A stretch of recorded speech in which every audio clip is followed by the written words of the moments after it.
What's going on, YouTube? We back in the Low Key Cave, Keyshawn Nimes YouTube page, aka Mr. Low Key, and we back with another TV show review. And of course, we got the season finale of American Sports Story, Aaron Hernandez, season 1, episode 10, Who Killed Aaron Hernandez?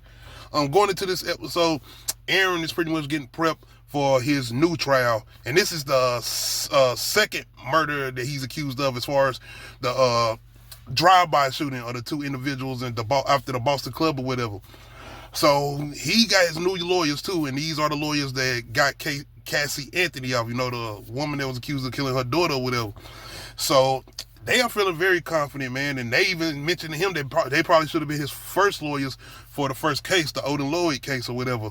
And they even telling him that once they get him off from this case, they're going to go and try to appeal the Odin Lloyd case or whatever. So you just got him pretty much getting prepped for this case. Outside of that, we're getting a good kind of a look of him in prison life or whatever, and him kind of having exchanges with other prisoners, getting into altercations or whatever. Well, outside of that, it's more so the lawyers telling him he needs to have family there. He needs to show the jury that people are there supporting him and haven't gave up on him, so people aren't looking at him as this direct monster or murdering thug, as they would say. So he does reach out to his moms, but his moms kind of got to that point where she like, yo, people looking at me crazy, I'm being judged. People talking about that I raised a murderer, saying it's my fault because of the way you are. And she pretty much taking her frustrations out on him. Not like, it's that fact of when we heard in the previous episode how, I'm going to be here for him. I feel like this is the time where I can be there the most for him as far as the situation he has going on. But I feel like now you see that this is kind of the relationship they've always had, where she's kind of just, when things are not going as smooth as she would feel like them to go as far as Aaron's mother, she backs off, especially from him, especially when he needs her the most. This is the second time too. As far as the first situation, when his pops died, he needed her, and she was off with this dude that she had been having an affair with. That's where Tanya come in. Second time, he needs her. She runs off, pretty much abandoned him or whatever. But she had her own points too. Like, goddamn, I know I probably wasn't the best mother. That don't mean you go out killing people. I mean, hey, she had a point. Give or take, he has more ways, so much shit going on outside of her just being a mother to him. Of course, Cheyenne is there. Cheyenne holding it down like she's been doing after the whole situation with her and her testimony. But going into this second murder trial that he has going on, there's other things going on too, because you have little rumors coming out, of course, with the whole thing with dealing with his sexuality, which I have a fucking major issue with this show. We're going to talk about this because it's the fact that I went back and looked up certain things just to get a bit more better perspective once they get to the finale of the show or whatever, because I remember the Netflix doc, which I was going to go back and watch, but I didn't. But they concentrated, and I was talking about this in earlier reviews, a lot on his sexuality, even the whole situation between him and the trainer or whatever. Come to find out, he never, or come to light, this was never nothing. This is not even real as far as the relationship he had with the trainer. They made this shit up for the TV show. I don't understand that. Why the fuck would y'all do that when this had nothing to do and it's not even a real situation? Because they even hover more on this in this episode as far as him being a potential witness because of the trip that they took to Cabo, and them trying to bring this up, but they don't. The judge shuts this down, they throw this out of court, but it's still, this was never a real thing as far as the situation with Aaron Hernandez. This was never real. The writers and the people behind the show added this on, and I didn't understand it. It's so much fucking shit that happened with him. The moments y'all took with trying to throw this bullshit in with him and having this sexual relationship with this male trainer, y'all could have concentrated on his abuse. Y'all could have concentrated on the relationship he had with his father. The way, and then the fact that y'all threw that in, which I'm gonna get to towards the end, as far as him kind of having this dream sequence when he having a conversation with his father, y'all don't have no build up to that because y'all just ran over that outside of Tanya mentioning how, basically how abusive his father was, physically anyway, beating their ass or whatever, and even the whole thing with like them adding shit that wasn't part of that. It's a moment where they had, because they have Sherrod come back. The dude that he shot in the eye, his ex-best friend or whatever. But they have Sherrod come in or whatever, and he has an emotional outburst in the courtroom talking about, I was your friend, I had your back. That never happened in real life. Once again, that don't really make me upset, though. I kind of see they can add that little point on to try to do that just to add some extra sauce or whatever because of the strain that we see in their relationship in the show after everything that happened. But it is real moments that they actually have with him as far as the testimony. It's the back and forth between Aaron's lawyers and Sherrod, the guy who got shot in the eye, whatever. And I actually like that because I feel like that's where they actually kind of brung it to real moments. Even the guy and the makeup and effects and the way he had his look, he looks like the guy that was testifying as far as the real guy, Sherrod or whatever. But yeah, I hate that shit that they did that when we had a lot of moments of concentration on the relationship he had with this trainer, which wasn't even a real thing. So why the fuck would y'all do that? Like, it's other moments, it's so much other shit that happened with him that y'all could have concentrated on. I even talked about why they wasn't showing more of his relationship with his teammates and outside, in the mix of the shit he had going on outside of the team or whatever. Why? This was stupid. But other than that, man, the show kind of tries to do a better job. And even with the prison shit, we have him getting into one altercation with one guy.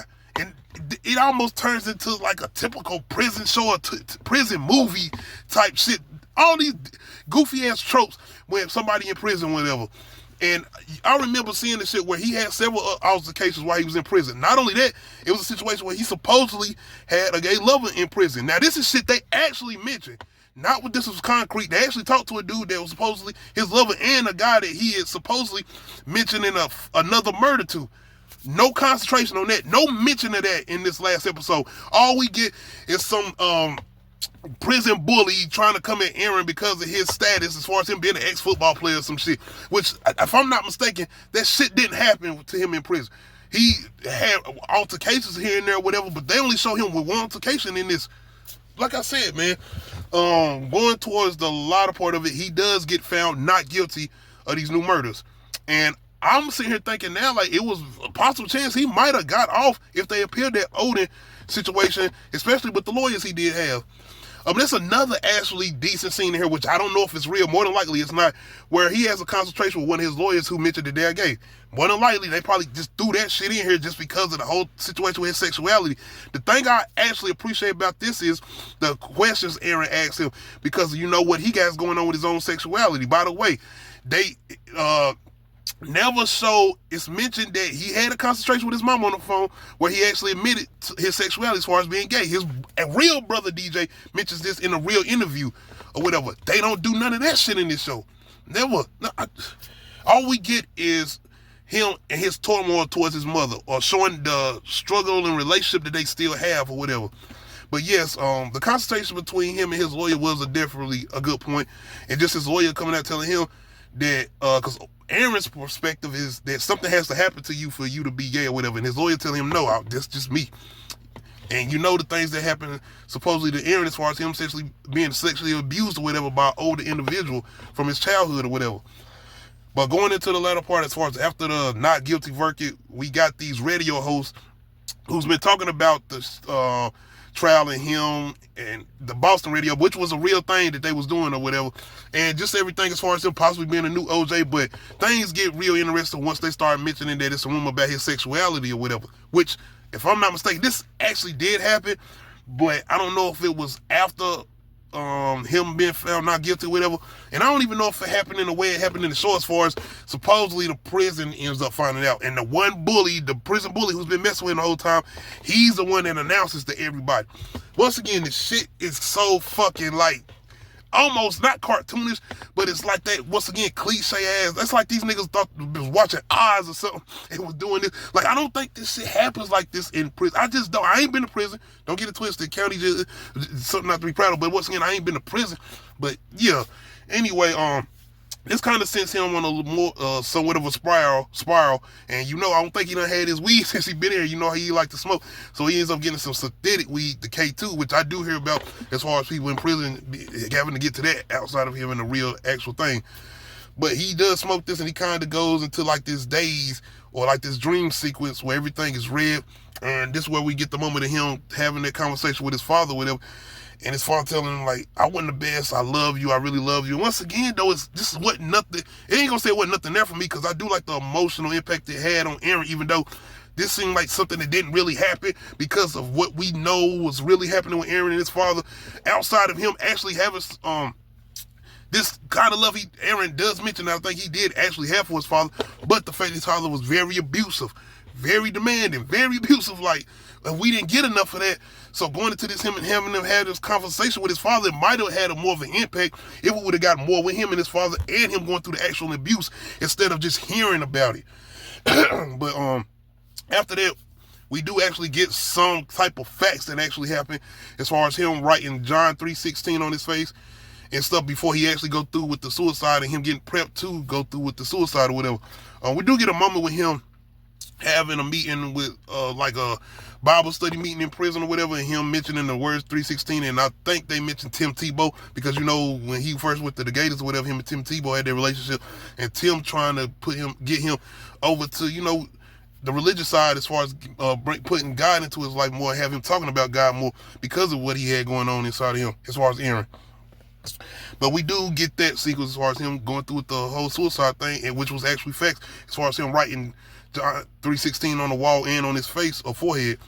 After that, we get pretty much the lawyers trying to get Cheyenne and his mother to let them examine his head for the CTE thing and to see the damage that was causing his brain. His mother's hesitant, but Cheyenne wants to do it because, once again, not only preventing things from happening to other people or putting a type of awareness on the NFL somewhat to see that this is happening to not just him, but to see the damage that it caused to him. Because the show, to me, seems like they are trying to basically say this is the NFL's fault or whatever, showing the repercussions of what this can cause as far as getting continuously hit in the head. So we get them going through the whole examination, we get the whole conference of them showing that his brain was actually shrinking because of so much death and him having some of the worst cases of CTE. And we get a little lasting scene with Cheyenne, like it was like bittersweet with her looking at some kids playing football and kind of showing like this is a certain innocence and something good about football, but it's also the other side as far as what Aaron was going through. But y'all let me know how y'all feel about this finale, man. Make sure you hit that like button, make sure you hit that subscribe button, make sure you hit that notification bell, let you know when I upload new videos. Other than that, we out.